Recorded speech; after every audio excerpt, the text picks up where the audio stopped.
Welcome once again to Cinemaholics, where we talk about the biggest and best films coming to theaters and streaming online. From the San Francisco Bay Area, I'm John Negroni, chief editor of Cinemaholics. I'm also a film critic for Awards Watch, The Spool, and The Young Folks.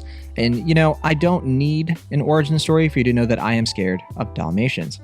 From Pittsburgh, Pennsylvania, he's a pop culture writer for Cinema Blend, and he's always looking for the angle. It's Will Ashton. Hello. Are you actually afraid of Dalmatians? I am. They're scary. They're violent. They're very big dogs. Yeah. They are supposed to be very aggressive. They are. But I always loved the movie 101 Dalmatians, which is, of course, alluding to our big review this week, which is for Cruella, which is now in theaters and on Disney Plus Premier Access. Before we get into that, you can find more episodes of Cinemaholics, including our full archive on cinemaholics.com, including our written reviews, other bonus content. You can write into the show anytime by sending us an email. cinemaholicspodcast@gmail.com is how you can hit us up. If you'd like to support our show, there are two main ways to do that. We do have a Patreon, patreon.com/cinemaholics. Please consider donating, supporting the show. It really helps out a lot. Also, if you are interested in Cinemaholics merch, you can go to our merchandise page on cinemaholics.com. You can get a hoodie, mug, t-shirt, shot glass, whatever you like. Links to all that and more are in the show notes. Now, we are going to be talking about A Quiet Place Part 2 later this week. So Will Ashton has not had a chance yet to catch A Quiet Place Part 2. If you are curious on my thoughts for the film, my review for it is currently available on Awards Watch, so you can find out what I think of A Quiet Place Part 2. We're also hoping to talk about a new movie called Plan B, which just came out on Hulu. I'm very excited to talk about that, although I don't know if you'll be able to see Plan B in time. If not, we'll have a special guest. But Plan B is on Hulu. If you're listening now, I definitely just want to say recommend it. Go watch it. Very funny comedy. It's Memorial Day weekend, though, so of course it's difficult to do all the recording that goes into the process for Cinemaholics, but we're making it happen. Yeah, actually, I forgot to mention, I did see one other film this week that it came out a couple weeks ago, so I wasn't planning to review it, but I did end up seeing Here Today, the Billy Crystal movie with Tiffany Haddish. Yeah, I remember you watching that. I did not feel any jealousy when you told me you had saw it going out. But yeah, I mean, that was just when I saw kind of a spur of the moment thing. I was vaccinated and I was like, I want to see a movie. And that was what was playing. It's okay. It's a very strange film. And I don't know if it's worth getting into why it's so strange, but I found it to be somewhere between baffling and kind of touching. It's not a very good film, but I don't know. If anyone is curious, maybe I'll discuss that more at a later date. But I feel like most people have forgotten about that film, so I don't feel the need to really dive into it too much. But that is also a film I've seen the past week. I know you also watched Blue Miracle on Netflix. Well, part of it, yeah. Oh, you didn't finish it? No, well, because we weren't covering it, I opted not to finish it. Oh, wow. That's not exactly a blazing recommendation. It's okay. I mean, what I saw was fine. Just that I didn't really have a lot of time to see things that we weren't covering on the show or I was covering elsewhere. So when I heard that you weren't planning to see it for the podcast for reasons unknown, I decided not to finish it. So maybe at a later point, but yeah. I said exactly why I'm not watching it, and that's because I do not want to. And yeah. Okay. Just a big old skip for me, but I have been catching up on some other things in the interim. Started watching Underground Railroad, also checking out season 2 of Mythic Quest. There's just a lot of content on, and it's also, like I said before, it's Memorial Day weekend, wanting to do some more fun activities now that I'm vaccinated. I know you're vaccinated as well, so we'll see how scheduling is going to work for us moving forward and how we're going to be adjusting the show, so watch this space. On that note, you know, speaking of big changes and things just sort of happening, let's talk about a pretty monumental merger that hit the news this past week. Amazon, of course, the Amazon we know is the delivery website, but then also, of course, they have Prime Video, one of the major streaming players. They just spent $8 billion acquiring MGM, Metro Goldwyn Mayer. So one of the premier long-running legacy studios. Yeah, one of the longest studios in movie history. Of course. And they are now under the thumb of Amazon. And it's a big deal, of course. A lot of people are asking, though, why make this acquisition? I mean, the major thing that MGM has to its name is James Bond these days. Yeah. Aside from James Bond, there aren't a ton of things, although their library is pretty impressive. I mean, they have the Rocky franchise, Mhm. they have Legally Blonde, they're going to have like Adam's Family, they're going to have, Fargo. I mean, there's plenty of stuff, Sure. but it is curious that Amazon is going to have control of these titles. And yeah, what do you make of it, Will? Well, I have to assume, as you're mentioning, that they primarily bought MGM because they wanted James Bond. And I think at one point, it was never officiated, but there were rumors that during the pandemic, they wanted to buy No Time to Die, and MGM was sticking to it because that was like their major earner. So my theory is that they were just like, well, okay, we'll just buy you because MGM isn't the powerhouse studio that it was at one point outside of some of the bigger franchise films that you're talking about. But the weird thing about MGM is that at this point, like a lot of their bigger properties are co-owned by other studios. So like something like The Right. Wizard of Oz, like I don't think they technically have ownership of it at this point. They may have like co-ownership because that's primarily with Warner Brothers. So and I have to imagine that's the case with a lot of other films under MGM's umbrella at this point. Well, with James So Bond, those movies have been coming out through Sony, right? sure. So, there's a lot of shakeup that happened in between the Pierce Brosnan James Yeah. Bond films and the Daniel Craig James Bond But films. I believe that Universal picked up James Bond during like for this most recent one. I think that's going to be a Universal film now, right? I'd have to double check Okay. because I mean, there's been so many updates and changes. Sure. I thought that's what happened, but like you said, it's kind of it's hard to keep track of these things. But yeah, I'm just wondering if Amazon's like thinking like, oh, we have all these franchises under our belt, and they're gonna like look under the toy box and realize that they don't have as many things, or if they just solely only care about James Bond and they're just like, okay, we don't care. Like we're just, for Amazon, $9 billion is pocket change. Like we just want James Bond so we can do a bunch of franchise things with it, because I know that that was like their pull quote was that basically they want to expand their like franchise potential for the 21st century, which is a very bleak thing to hear when you think about what may happen to high profile original films if they're just going to be sought for franchise merchandise at this point, which is sad and kind of the trend. But It's sad, yeah. It's sad, but yeah, it's a trend. It's nothing new.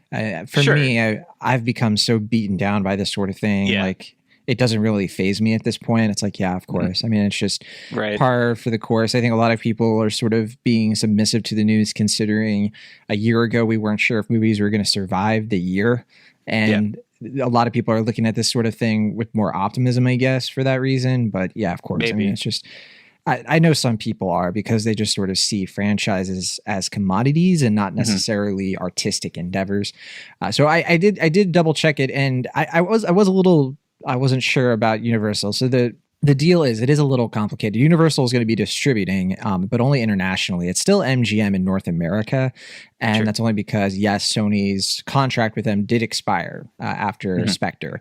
So that hopefully that kind of explains. There's a lot of other things though, like Universal will have some other rights to it, like how it will be streamed, and I think physical media as well. So it's a complicated mess, but that's kind of how James Bond movies have always sort of been. And Sure. I'm hopefully giving it its due. But yeah, it sounds like you're definitely looking at this as like a smart move for Amazon. I mean, for me, it makes sense or a smart move. I mean, like a fitting thing, like James Bond would suit their service well. I was thinking that Jack Ryan has been a boon for them on Amazon Prime Video. It's kind of, it's not the same sort of deal, but like people like spy stuff, and Amazon is kind of becoming a mature content, but not heavy mature content, like dad movie kind of enterprise. And I do think that they are really struggling to find something that just like becomes a phenomenon. There aren't a ton of Amazon Prime shows that have really broken huge. I mean, one of their bigger shows, maybe like The Boys,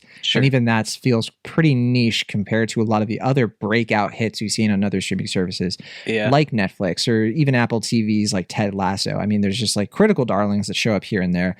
But with Amazon, I mean, they have Marvelous Mrs. Maisel. They, they have things every once in a while, but it just seems like they're sort of like surviving on the fact that a lot of people will not get rid of their service because they use Amazon Prime.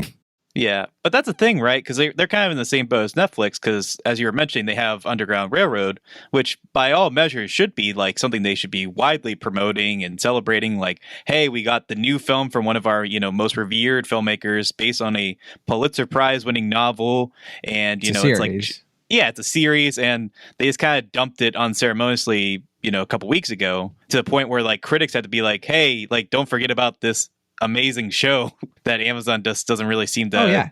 give much care or notice to for whatever reason. I usually get screeners for Amazon shows like months in advance. I didn't get anything or hear anything. I didn't see a single press release for this. I did have, like, the first time I even heard of Underground Railroad was through other critics. Critics have been talking about this show for a couple of months because a bunch of other critics were able to get their hands on screeners and they were watching it. And I was like, oh my gosh, this sounds like it could be a massive hit for Amazon. But like you're saying, like the actual marketing department hasn't really, like, to my knowledge, like I haven't heard a peep or seen a peep of the show. The only reason I'm even aware of it is because of the critical community, which, yeah, that is a sign that something is amiss. And I definitely don't understand what Amazon's plan is going to be. Like, are they going to churn out a bunch of franchises from MGM properties? Like, I could see it happening. I could see like them being like, okay, let's make a Tomb Raider show. Let's make, Sure. let's make our own Legally Blonde series. There's all I kinds could of see things that. they could do with these characters. Yeah. Yeah, I mean, I definitely they're going to do something with Legally Blonde. I'm sure they're going to do something with Rocky. Like, I know at one point Sylvester Stallone was alluding to, like, I think like a Rocky prequel or something, and I imagine MGM's just gonna be like, yeah, sure, why not, and Yeah. sign I that mean, off because yeah. Which I don't know. I mean, I don't know what really needs to be explored with Rocky's earlier years, but I mean, sure, I guess I'll watch it. Maybe, who knows? well, it's us. We'll basically watch anything, to be totally fair. I mean, I'm just nervously waiting to see what franchises and would-be franchises that Amazon is going to try to milk out of this. But like you're alluding, I guess it's going to be more TV stuff than films. I don't exactly know what their priorities are at this point. They're trying to boost up their film archive, or they're just trying to put more TV streaming content out there. But I guess we'll find out soon enough. Yeah, yeah. I mean, they take a lot of pages from Netflix. They do like the binging only Sure. kind of model. They do, well, that's not true. They do like week to week for some things. Invincible was an example of that, but sometimes they don't. And I think also they see that the biggest successes, the biggest eyeballs they're probably getting on their content are for series. And I definitely think that's been the case for like the big Netflix breakout hits, like Stranger Things, Tiger King. Like those things are series. That's my sort of brain saying that the sustained Sure. conversation of a show is more what these streaming services are after because they're more likely to bring in subscribers. I honestly think that that's the calculation. It's not necessarily because they're cheaper or because they're necessarily things that they want to do over movies for any reason. I don't think it's arbitrary, basically, or like a favoring of series over movies. I think it's because to get people to watch movies, the big like hook is to create like a big special event kind of movie that you have to go see in a theater right away. But for a streaming service, I think we've kind of seen with like Netflix and then all of these services, like people will just like watch whatever. And a lot of the time they'll watch things because they want to get invested in something that's going to last them. And a movie doesn't really do that. And I mean, some things break the rule, some things kind of come and go. But yeah, unless you're like a film aficionado, a cinemaholic, I don't think that the series are going to ever kind of like be unseated as like the main delivery for the streaming services. And I think that's fine because we are seeing great shows coming out of these services and being given pretty terrific budgets to make their content.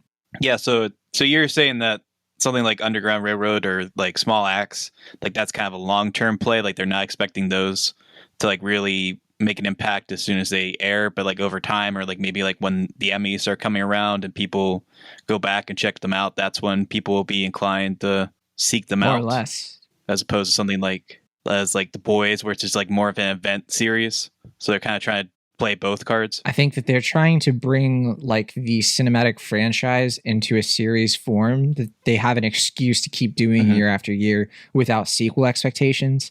And I think they're sort of leaving the film landscape to the studios that can afford the risk because it is like such a deeper, Sure. heavier risk for there to be like Marvel superhero films or DC films, whatever it is, because those movies have huge budgets and they can't fail. They have to make hundreds of millions of dollars. Whereas, like a series, as long as it brings in more subscribers, it's something that is a little bit more sustainable in the short term. But in the long term, we don't know. Yeah, but Amazon, that's the thing, though. They have such deep pockets that they can ostensibly, I feel, take those risks, right? Like they can allow themselves to take some risks that other prominent streaming services may not feel inclined to at this point. I wouldn't say that their pockets are that rich for that, because I think a lot of the money that Amazon makes, they put things into acquiring things and doing all of that, but they do spend a ton of money. For years, they were in debt. Like for years, they didn't make a profit. Yes. Yeah, that's why MoviePass was trying to like follow their modus operandi, where it's like, oh, we'll be in debt for a few years, but eventually people will catch on. Yeah, a lot of misguided startups have tried to mimic what Amazon have done and have not really sort of figured out what made Amazon work with all of that. And it's essentially the way they were able to keep raising money very effectively and be able to show like they had a monopoly in certain, or at least near a monopoly on things like books, for example, which is how they got their start. So it's that kind of thing where I don't think that they can actually afford to drop hundreds of millions of dollars on a movie that will flop. Maybe they'll give it a shot, but I could see it being something that could end Amazon Prime Video if they make too many mistakes, because studios kind of come and go. There's how many have we seen in the last decade that have come and they've seemingly had deep pockets, but then they get shuttered because, people will stop putting money or venture capital into certain companies. The stock price will plummet. They have to be really sensitive of all of those different financial details. Yeah. Well, save Amazon is, of course, Bosch. Do you remember Bosch? I never watched it. Okay, I only watched a couple episodes. That was just my go-to Amazon show where it's just like, I don't know anyone who's watching this. I don't know like what exactly it's doing on there, but it has like 7 seasons and it just keeps like, it just keeps popping up as like, hey, we got new Bosch. People who watched it? Yeah, okay. Yeah. It is an audience. It's just not us. Sure, that's fair. Not everything is for us. Who knows? If I watched it, maybe I would love it. Who's to say? Yeah. Well, that is our little quick conversation about Amazon and MGM. Certainly, we don't have all the answers on what's going to happen next and all of that, but of course, we'll be discussing it further as stuff comes out, and we'll have a better idea of what their plans are with this major acquisition. But for now, let's get into one of our reviews this week, Cruella. Let me give you some advice. You can't care about anyone else. Everyone else is an obstacle. You care what an obstacle wants or feels, you're dead. If I'd cared about anyone or thing, I might have died. You have the talent. Whether you have the killer instinct is the big question.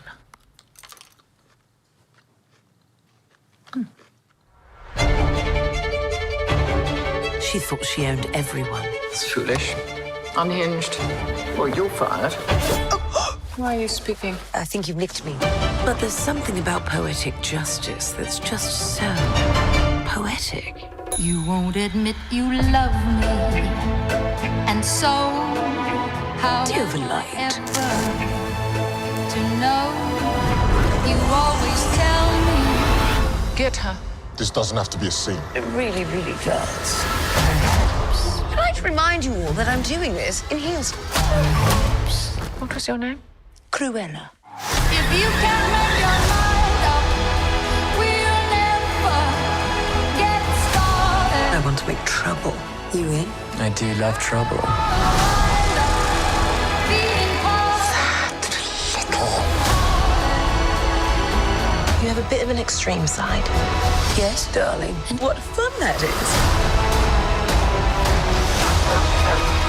She stole my dogs. I guess you must hate her. She has made it me or her. And I choose me.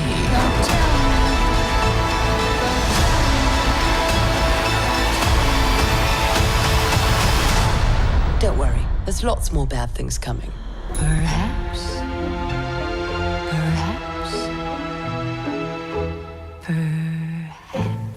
Cruella is a new fashion heist film. It's also like a crime comedy. but I look at it as the fashion heist movie.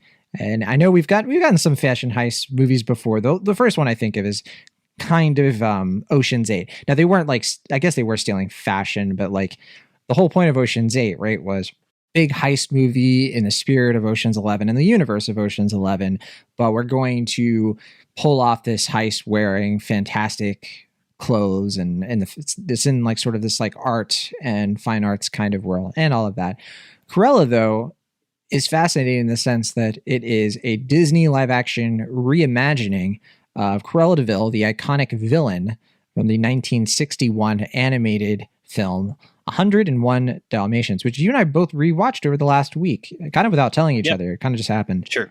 And I enjoyed my rewatch. I mean, it's to me one of the really solid Silver Age Disney films. It's very different from the Golden Age of Disney. It's a bit more modern. It's based on a book that at the time was, present day, and it's definitely a movie that is very different in terms of how it was animated, how they were trying to start to find cheaper but still effective ways to create these animated offerings that would make money, and it actually was a success, and it's lies to the test of time. People love 101 Dalmatians, and mainly because they love those puppies and Cruella de Vil. Yeah, I mean, the thing that I found surprising rewatching the film was that, like, for the first half of it, because it's only like 70 something minutes long, I think maybe 80 minutes, I was like watching the first half and I was just like, is this one of my favorite Disney movies? Just because like I love the animation style, it has a nice vibe to it, it has like this kind of jazzy feel as well. And then the weird thing is that like I feel like when the plot kind of comes into play, I start to lose interest for whatever reason. Like I was just kind of more interested in being in that world and hanging out with like the weird designs and stuff like that. And I wasn't as invested in the actual plot of the film. But it is still as you said, like one of the lasting Disney films, and for good reason. It is. And I enjoy that movie as well. The first half is really fun. I think, because I forgot a lot of the details of how that movie begins, the way that Pongo is trying to push his owner Roger into ditching the bachelor life. It's a very fun first like 10 minutes. A lot of good visual gags too. I kind of forgot about that until I rewatched it. Yeah. Yeah. And it's a movie that takes place in the 1960s. Cruella, of course, is picking up as a prequel to that film, but it is playing around with the timelines quite a bit. And I think to its credit, I mean, they decided to sort of go for a different sort. Instead of placing this in like the 50s, 60s, they're kind of doing it in the 60s when Cruella is a child and the early 1970s when she is a young adult. This film was directed by Craig Gillespie, who we last saw, I believe, in I, Tonya, and he, of course, did like Lars and the Real Girl, a few other films. And once again, he is doing a movie that is about a woman who is understood as a villain to many people, but maybe she's misunderstood. Tonya Harding was the same deal, wasn't it? There's even a shot in this movie with Emma Thompson, who we'll bring up later, who we'll talk more about later. But there's a shot that literally reminded me of I, Tonya, the way that Margot Robbie kind of like stands up and kind of has this like deranged look in her eyes for seemingly no reason. And it's kind of like a flashback sequence. And they kind of, I don't know if that was like an intentional thing. Did you pick up on that?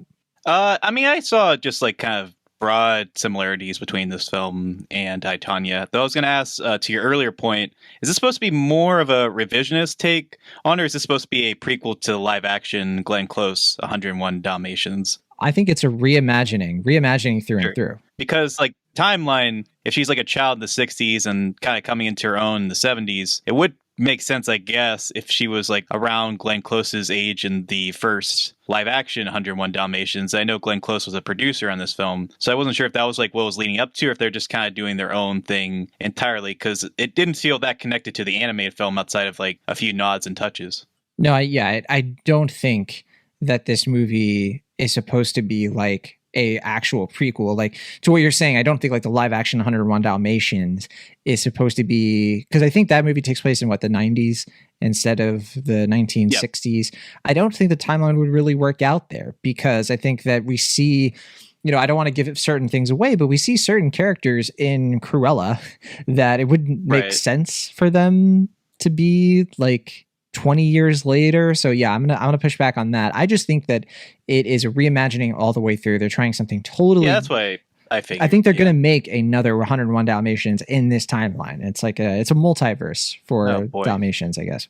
I guess, yeah. It's a long game play, I guess, to give us another live action 101 Dalmatians. I think so. I think that this movie is kind of leading right into that as well. Now, this movie stars Emma Stone. She is playing the titular Cruella de Vil, but in this movie, she actually begins as a young child named Estella, not Cruella. Cruella is actually a little nickname that she gets, and over the course of the movie starts to really look at maybe that's her real identity. This movie has a lot of identity problems, you could probably say. And yeah, so this movie, it premiered just a couple of weeks ago. I believe this was supposed to come out last year, like a lot of other things. Is that the case, or was it always supposed to be 2021? I actually can't remember.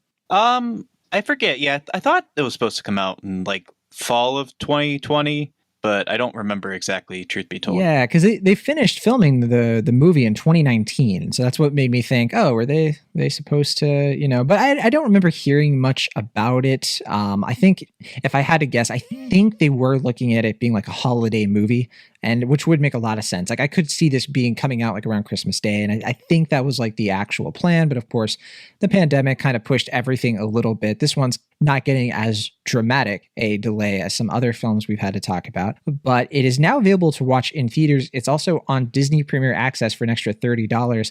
I'll set up the film real quick, and then I do want to ask you, Will, if you think it is worth that extra $30. We've had a look at some other films like Ride the Last Dragon had Premier Access, Mulan, and then I think maybe a few more. But sure. Cruella, just to set it up real fast, I don't want to give too much away, but this is a sprawling movie. There's a lot of different things with the plot. I don't want to give away any of the twists. I don't want to give away kind of the feel of this movie, so I'm not going to mention a ton of story elements. I think the main gist of this movie that you're in for is that we follow Estella, who is this woman with a very complicated backstory. She falls in with these two thieves, Horace and Jasper. Horace, of course, played by Paul Walter Hauser. Always get his name a little, another I, Tonya veteran there. Joel Fry plays Jasper. And these are like her two henchmen. You recognize them from the animated movie, but in here they're kind of like family. They're best friends. They've been with each other, like they've been thieves, thick as thieves, pulling off like little small time heists. And Estella is still a fashion designer, but she isn't successful yet. The Cruella we know on 101 Dalmatians is kind of like implied to be like a fashion icon at this point. This movie is kind of about, well, okay, like if that's going to be the case, how would she get to that point? And would she even at all? And so most of this movie follows her kind of becoming a second fiddle to a woman known as the Baroness. She's the head of a fashion house.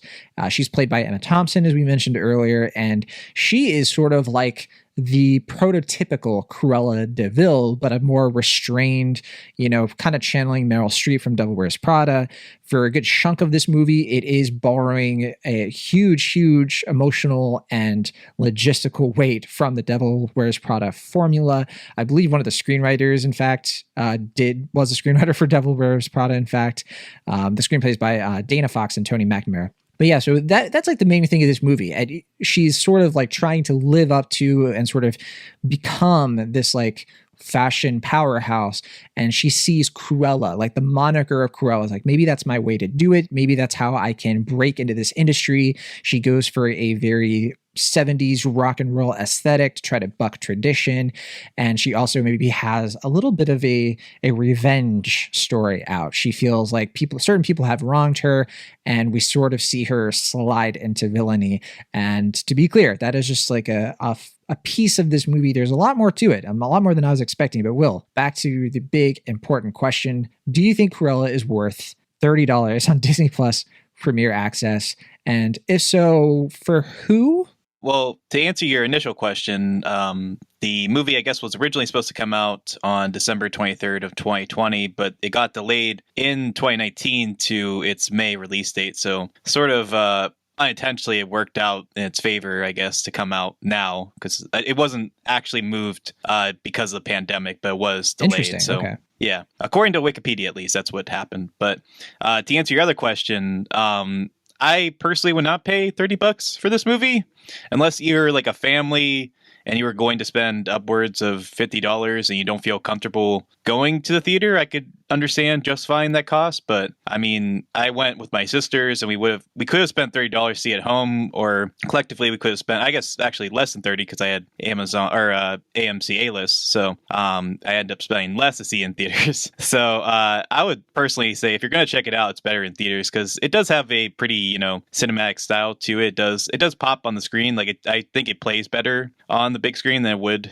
at home, but you saw it at home and I did not, so I can't say for sure, especially considering that you like the film more than me. All right, so I guess we can get it. You know that I like this film. I mean, I wrote my review for Cinemaholics. You're aware that I've been gushing about this movie. I will get that out of the way. I do think this is a very effective movie. I think it is really fun. It is so unique and dynamic in something that isn't unique and dynamic. And I think it's one of my preferred Disney live action remakes / reimaginings, because I think that this is one of the rare ones that feels like somebody made it for a reason. Like they had like an idea, they had a passion behind this movie, and they wanted to do something really creative with it. And that's how I see this movie. And I think that, yeah, it works on everything, just about everything it's going for. I think the only places where it really falls apart are in its runtime. And I think that it's just stretched a little bit too long. I think that being over 2 hours, having this like final act, this final sort of like set of twists and turns, I think was a bit unnecessary. And I think there's a lot of confusion that can happen around where this character is positioned. I know there are a lot of takes flying left and right about this character, and okay, is she a feminist icon? Are we glorifying her? Is there something kind of different or something kind of harmful about the way that this character is being presented? And I think that's all great. Like, people should be having all those conversations. I think for me, coming out of it, I watched a fantastically realized, gloriously fun fashion heist movie that just happened to be about a really favorable villain in the Disney franchise. And if this was what we could typically get from these Disney remakes, I would be much more supportive of them, because usually we get shot for shot remakes and we get really sloppy prequels. Even something like Maleficent, which this is really trying to take a page from. It's trying to be similar and like giving motivation and humanization to these characters. I think this one is definitely more efficient in terms of, or not efficient, I'll say it's a movie that's a little bit more flamboyant. It's one that has like more of a cinematic language to it. And you could say that yes, because it's taking millions of things from other movies, and it absolutely is.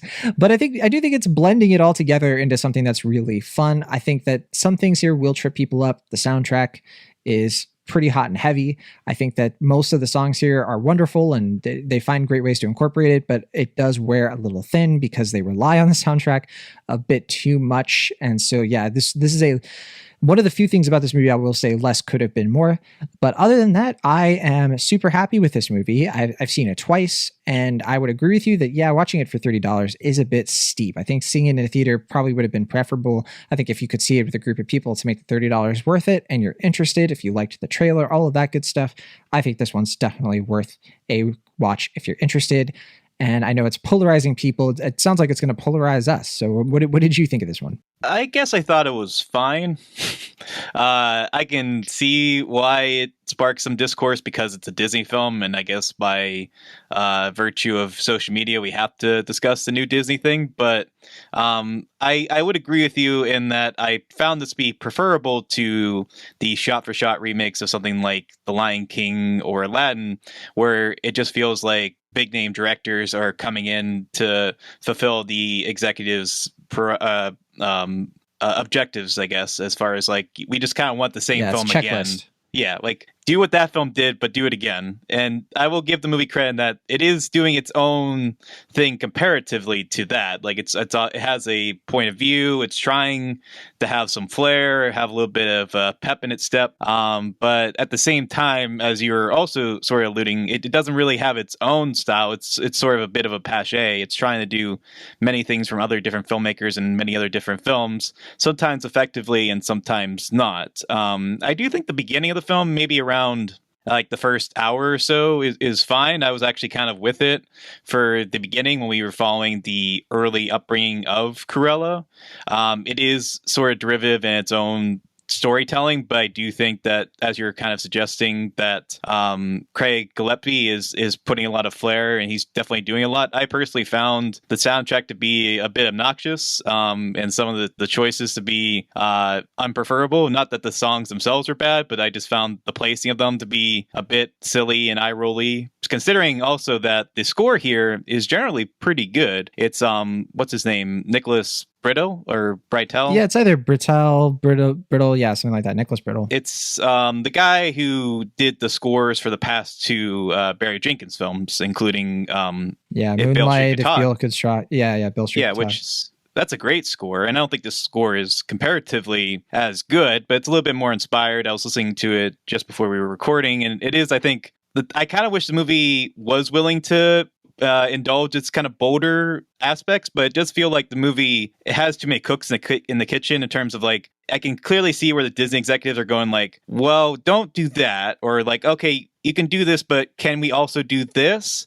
And it felt like a lot of different decisions that hindered what Gillespie was trying to do here. And I think what generally almost makes it work is Emma Stone's performance. It's definitely trying hard. Like, I don't think I've seen a performance try this hard to be iconic before, but at the same time, she is so clearly a star presence, and she's putting a lot into it. And it does have some fun, mischievous moments that, generally speaking, I found her performance to be enjoyable. I also really enjoyed Emma Thompson in this, as well as Joe Fry, and especially Paul Walter Hauser. I'm really hoping he continues to get more prominent roles, because I think he's a really great actor, and I'm happy for his success. But I mean, his British accent is terrible, but it actually works in this movie. Yeah, it's like, it's okay, because he's sort of the bumbling henchman. It's fine if he sounds like ridiculous. But I mean, having rewatched the original cartoon, I feel like that's kind of the point. Like, it felt like he was taking several cues from the original voice actors in the even Dick original Van Dyke Disney films. From Mary Poppins. You know, there's a little bit of that. That's a different Disney film, but in that spirit, sure. Like, that the fact that like they're clearly Americans that are doing like Cockney British accents. A bit of a, as you were alluding to earlier, a bit of a Cobb and Cooper thing, where like, you know, like there's these kind of like, you know, these brutes that are almost, they are basically stereotypes, but I do agree with you that like they have their own kind of mischievous charm to them. I think there's a lot here that works. I don't think it's a failure and like abysmal film, as some people are suggesting it is. I just found it to be a little muddled overall. Yeah, I've seen some people really bring the knives out for this movie. And yeah, I don't personally understand it, and I'm saddened by it, because I think that there's so much joy to be had in such a admittedly dark film. I mean, this is a take on Cruella that one of the things I appreciate the most is that it's PG-13. It is clearly trying to like shoot for a slightly older audience. So we're talking more about like preteens. We're talking about kids who are a little bit, you know, I think that's why the soundtrack is as obnoxious as you're saying. I think a lot of it is because kids will hear some of this stuff for the first time, and they kind of want to introduce some of this music and make sure that you're obsessed with the soundtrack. I agree with you about the score, of course. I mean, it is really good. I mean, I think that Brittle too has done not just the two Barry Jenkins movies, but Underground Railroad, which we were talking about earlier. He worked on that as well, and you know, I think he has worked with. He did, yeah. He also did. Okay, I wasn't sure. I didn't want to say because I wasn't sure. Yeah. He's worked with Barry Jenkins on all three of his projects there, and yeah, I think he's also worked with. I think he did Battle of the Sexes as well. So he's worked in an Emma Stone film before. Oh so yeah, very strong composer. Sure. Yeah, I think that this movie, you really got to be on its wavelength in a lot of ways. I think that it kept scoring a lot of goodwill from me. It would do things that I found not so great. Some things that I didn't love. And one of the things I didn't love is sort of how quick and drastic Estella's transition to becoming Cruella is. I wish it was a little bit more gradual, especially for a movie this long.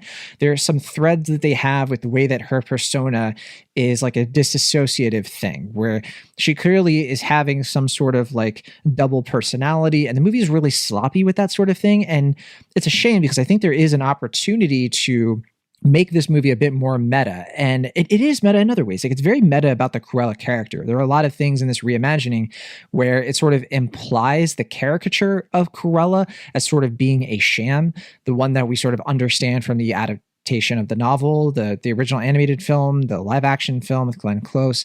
And that's the thing that I do appreciate about this movie, is that it's trying to like break away from that baggage. And I think Emma Stone is doing something smart here under this direction to sort of straddle an interesting line between like, who is, is Cruella really for real? And to me, it makes the idea of a live action adaptation definitely have a lot of potential. Like, we could see a movie where Cruella isn't this one dimensional, admittedly awesome, one dimensional villain as we see from the movies. I mean, she's just sort of psychotic in the 101 Dalmatians, and clearly is like just like hell bent on murdering puppies. This movie, what I liked is that they didn't do the thing where they tried to like over explain why she would just want to murder puppies. They're sort of doing something that helps them, and because this movie is a total branding exercise, they want Cruella to be more of an anti-hero instead of a villain, kind of like what they were doing with Maleficent. I know some people are bemoaning that. They're just like, let a movie have a villain like this. And like, I understand wanting that when you're our age and you've seen so many movies and you're like, I just want a villain to be a villain, even if they're the main character. But I do understand like Disney can't really take risks like that because they're Disney, and that's a shame, but it's just sort of the reality we have to deal with. So I think this is like the next best thing. And I will just reiterate, because I've reiterated it many times before, this movie had me at fashion heists. It has a really fun fashion heist where the whole thing is just about these two women trying to destroy each other in the fashion world. And a lot of it is how Cruella is like appropriating like punk, aesthetic in order to become the establishment. And I've read these reviews of like people saying things about this movie that the movie does that I think that they hate. Like, they're criticizing the movie for certain things that I think are intentional and that I think are part of what make the movie so charming and interesting. So yeah, I think it's a shame that people are kind of like really looking at this thing and kind of letting it ruin their day. I'm kind of bummed about that, but all I can say is that I really dug the heck out of it, and I would absolutely watch another one. And especially if it is, I think it's going to be decently successful. It's made something like $37 million at the box office so far, but it's Memorial Day weekend. That could get even higher. The problem, of course, is that, Premier Access, we don't know the numbers on that. We also don't know the exact budget. The budget reportedly ranges, it could be as high as $200 million, which I don't believe. $200 million seems unbelievable for a movie like this. I think 100 is probably closer to accurate, but that's neither here nor there. I just certainly am curious to see if this is going to be as big of a hit as Disney clearly wants it to be. Yeah, I mean, I will say that I'm not quite where you are on it, but I did see it, like I said, with my sisters, and my youngest sister really did enjoy it a lot. And I think she's basically the target audience for this. She's a teenager herself, and I think that's clearly the audience that's going for. And I think it's going to win a lot of like younger Gen Z audiences. But yeah, I wish I was as favorable as you are on this film. I'm just not. I found it to be kind of more of a shrug, but I can see the appeal for sure. Well, ultimately, I'm going to come down with this film as a very high B. I think that it's a ton of fun. I think that it's really close to a B+, but as I mentioned, there's just a bit too many flaws to give it that high of a grade for me, although I still solidly recommend it. And yeah, I've watched it with a few different people, and everyone I've watched it with and that I know in like real life that has seen it has really enjoyed it. The only people I know who have hated it or have been like, whatever, have all been like online people. Sure. Sorry, you were saying something? I said, you're saying like all the people I know like it are real life people, and I was joking, like as opposed to me. Sorry. I'm trying to say that I know in real life, not. Yeah. Sorry about that. But no, yeah, obviously they exist, and so I'm not saying it's a guaranteed that you'll love it, but I do think that like if people get together and watch it, I think they'll have a fun time. I think it's a solid B. I think that a few things bring it down, as we've already mentioned, and it's not tight, it's not perfect, but my gosh, is it just deliriously fun for the kind of audience that it's clearly striking. And that's definitely me. This is the kind of thing that I want from these like Disney reimaginings, an actual reimagining. So I'm pretty happy with it. But what about you? Yeah, I mean, if the alternative is that we just get these pulseless shot-for-shot remakes of animated films, I'll certainly prefer this one. I would rather just see original films at this point, but I don't think that's really Disney's priority at this point. So Right. I have to kind of accept that on my own terms. But I mean, of these live action remakes, I guess I'm kind of in the same boat as Maleficent, where I kind of admire its spunk. I admire what it's trying to do. I just don't think I really connect with it. But I don't disconnect with it either. I just think it's kind of a bit of a muddled mess in its current execution. But the thing that took me aback was when I went into the film based on the marketing, I was like, oh, this is going to be Disney's attempt at punk. And I guess that's sort of true, but I guess really what it's ultimately trying to be It fits in is starts. Disney's. Sure. But I guess what it's really trying to be is like Disney's version of camp, or like a kind of big, broad 200 million camp spectacle. And as the quote or paraphrase Susan Sontag, it's kind of hard to describe what what camp is. So I don't, in my opinion, the movie doesn't really become camp outside of like one montage scene. That's like the closest I think the movie gets to having a camp sensibility. But at the same time, I kind of wish the movie was willing to indulge that side of it more, because that's clearly where the movie has the most fun.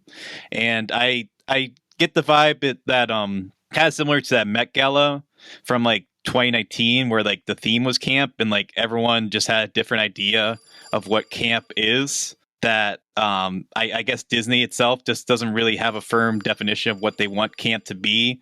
So I think that kind of adds to why I find this movie to be thematically and aesthetically a bit of a mess. But ultimately, I found it to be a more, or preferably, enjoyable film as opposed to some of the other blockbusters that we're getting from Disney at this point. So not a film I hate, just not a film I really have strong opinions towards either. So I'll give it a sort of bemused C+. All right, that's a B for me, C+ for Will. Yeah, it's definitely not as high for me as I'd say my two favorite Disney reimagining remakes, whatever, are certainly Pete's Dragon, Jungle Book. I really dug those two movies, but both came out the same year. Sure. The rest I thought like some of them are okay. Some of them I think are just outright bad. Some of them are soulless, pulseless, I think you said, like that Lion King remake. And I thought that's the worst. Yeah, I thought Maleficent was okay. Aladdin was okay. They're mostly just okay. Cinderella is okay. But, this to me was like I like Cinderella. That's probably my favorite outside of Pete Dragon. I know people like Cinderella quite a bit. I think that Cinderella is like close to where I'm at with this one, where I enjoyed it. I think it's solid and everything, but I think I would take this one over that one quite easily in the grand scheme. But yeah, like I said before, critics aren't loving this thing, but it's still doing okay critically. I mean, some critics are loving it, like I am. So 73% on Rotten Tomatoes based on 259 reviews. Average rating is 6.6 out of 10. And I think this is one of those cases where I think the cinema score we can actually talk about again. There are actually people watching this in the theater. The cinema score is an A. So I think, that's kind of tracking with how the people who know that they want to see this, are willing to go to a theater to see this, are getting what they want. And so I think Disney's probably happy about that. It's reaching its audience. But as we kind of already mentioned, it does kind of come down to, well, how many of those people are there? And is that going to be sustainable over the next few weeks, especially as we have Conjuring Part 3 coming out soon. We have In the Heights coming. There's a lot of other movies that are going to be competing for theatrical attention. The summer movie season, Will Ashton, is here. But there you go. Yeah, In the Heights, I mean, they're trying to bank on that one being a big theatrical experience. And I don't blame them, because it looks fun. Yeah, and it's one of my most anticipated of the year. I cannot wait to see In the Heights. I'm so excited, and it can't come here soon enough. But that is Cruella. It is 134 minutes long.